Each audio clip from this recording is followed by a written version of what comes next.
शारदीय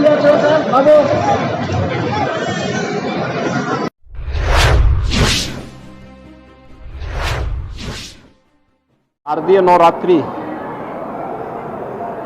की आज नवमी तिथि है। आदिकाल से भारत की सनातन धर्म की परंपरा वर्ष में 2 बार वासंतिक नवरात्रि और शारदीय नवरात्रि के आयोजन को शक्ति की अधिष्ठात्री देवी के पूजन और अनुष्ठान के रूप में आयोजित करती आ रही है। हजारों वर्षों की इस विरासत पर हर भारतीय को गौरव की अनुभूति होती है। वर्ष में 2 बार यह अवसर आता है जब हम अपने समाज को उस सभ्यता, उन संस्कारों और उस संस्कृति के साथ उसका एहसास कराते हैं कि मातृशक्ति का हमारी परंपरा में क्या महत्व है। और आज हम सबका सौभाग्य है कि शारदीय नवरात्रि की नवमी की तिथि देवी स्वरूपा कुमारी कन्याओं के पूजन का पावन अवसर है। ये मेरा सौभाग्य है कि गोरक्षपीठ की इस परंपरा में कुमारी कन्याओं के पूजन का ये सौभाग्य आज पुनः मुझे प्राप्त हुआ है। सैकड़ों की संख्या में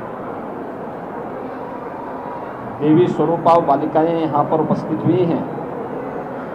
अभी उनके पूजन का कार्यक्रम यहाँ पर संपन्न हुआ है। उन लोगों के लिए 9 दिनों में यहाँ पर शारदीय नवरात्रि का जो विशेष अनुष्ठान चलता है, उस अनुष्ठान के कार्यक्रम के उपरांत आदिशक्ति माँ भगवती दुर्गा के भोग प्रसाद के लिए जो प्रसाद बना हुआ है वह उन्हें इस समय वितरण करवा करके उन सभी देवी स्वरूपा बालिकाओं को वह प्रसाद खिलाया जा रहा है। भारत की सनातन धर्म की परंपरा के अंदर मातृशक्ति के प्रति हर भारतीय के भाव को प्रदर्शित करने का ये सबसे सशक्त माध्यम भी है। और मुझे लगता है कि हमें अपने पर्व और त्योहारों के इस महत्व को, कि मातृशक्ति किसी भी क्षेत्र में कम नहीं है, कमजोर नहीं है, उनके प्रति यह भाव, यह पवित्रता का भाव हर एक मन में आना चाहिए। अगर हम देवी के स्वरूप को, जैसे हम सामान्य रूप से पूजा अर्चना तक रखते हैं, व्यवहारिक रूप में भी लेने लग जाएंगे तो मातृशक्ति के साथ, बहन बेटियों की सुरक्षा के साथ यदा कदा जो घटनाएं देखने को मिलती हैं उनको नियंत्रित करने में सफलता प्राप्त होगी। हमें इन संस्कारों के साथ और इस परंपरा के साथ जुड़ना होगा। दूसरा, शक्ति की अधिष्ठात्री देवी की पूजा का महत्व इस बात को प्रदर्शित करता है कि वो आदि शक्ति है। इस चराचर जगत की हर एक शक्ति का आधार है। तो स्वाभाविक रूप से बालिकाओं के प्रति, महिला या बेटियों के प्रति प्रत्येक नागरिक को अपना दृष्टिकोण बदलना होगा। वे सबला हैं, हर एक क्षेत्र में नेतृत्व दे सकती हैं, समाज को योग्य मार्गदर्शन कर सकती है।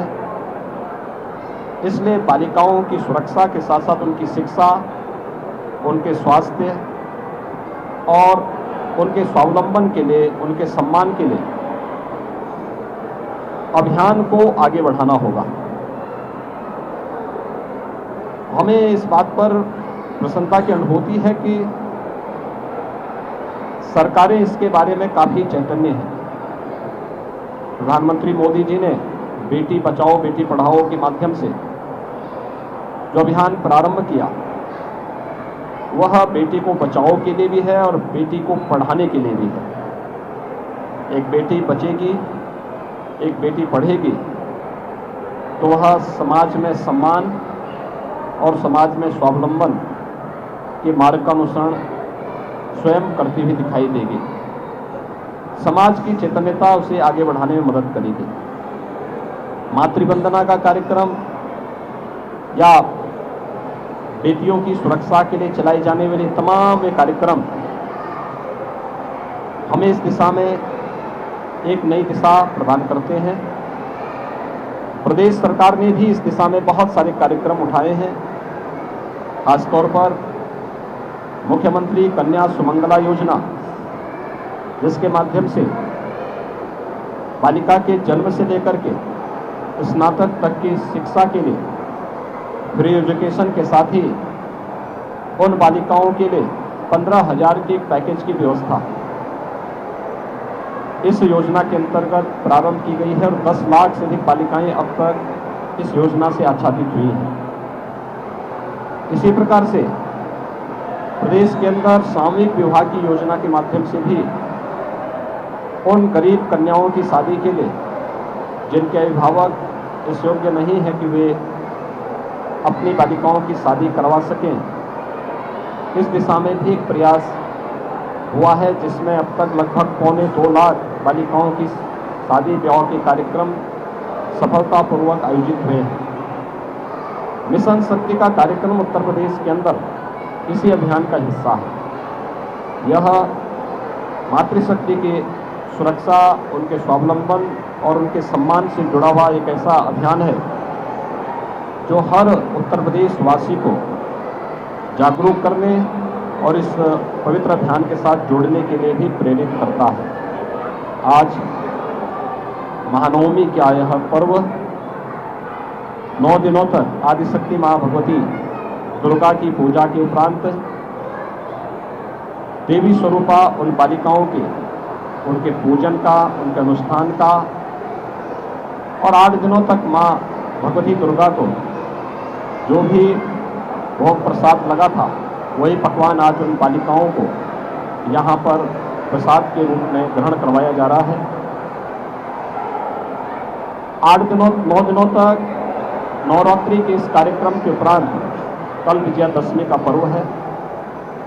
सत्य, न्याय और धर्म के पथ का अनुसरण करते हुए बड़ी से बड़ी ताकतों को कैसे परास्त किया जा सकता है, विजयादशमी का यह पर्व हम सबको सत्य के मार्ग का अनुसरण करने, धर्म के पथ पर सदैव निरंतर आगे बढ़ने की प्रेरणा प्रदान कर रहा है।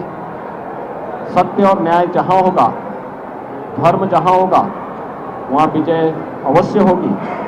विजयादशमी का यह पर्व भी हम सबको इस बारे में एक नई प्रेरणा प्रदान कर रहा है। मैं शारदीय नवरात्रि की पूरे प्रदेश वासियों को हृदय से बधाई देता हूँ, अपनी शुभकामनाएं देता हूँ। शारदीय नवरात्रि के उपरांत कल विजयादशमी का पावन पर्व होगा। मर्यादा पुरुषोत्तम भगवान श्री राम का रावण पर विजय, अधर्म, अत्याचार और अन्याय के प्रतीक रावण पर विजय के प्रतीक स्वरूप सभी सनातन धर्मावलंबी इस आयोजन को हर्षोल्लास के साथ मनाता है। और कल विजयादशमी के इस पावन पर्व पर भी मर्यादा पुरुषोत्तम भगवान श्री राम के विजय की इस पावन पर्व को पूरे भारतवासी उसी श्रद्धा और सम्मान के साथ आयोजित करेंगे। मैं इस अवसर पर विजयादशमी की भी हृदय से मंगलमय कामनाएं सभी प्रदेशवासियों के प्रति करता हूँ। मुझे विश्वास है कि शारदीय नवरात्रि और विजयादशमी का यह पर्व पूरे प्रदेशवासियों को सत्य, न्याय और धर्म के पथ पर चलने की प्रेरणा प्रदान करेगा। धर्म का वह पथ जो हमें हमारे कर्तव्यों के प्रति निरंतर प्रेरित करता है, प्रोत्साहित करता है, उस पथ का अनुसरण हर प्रदेशवासी करेगा। इस विश्वास के साथ पूरे प्रदेशवासियों के प्रति शारदीय नवरात्रि और विजयादशमी की हार्दिक बधाई और शुभकामनाएं।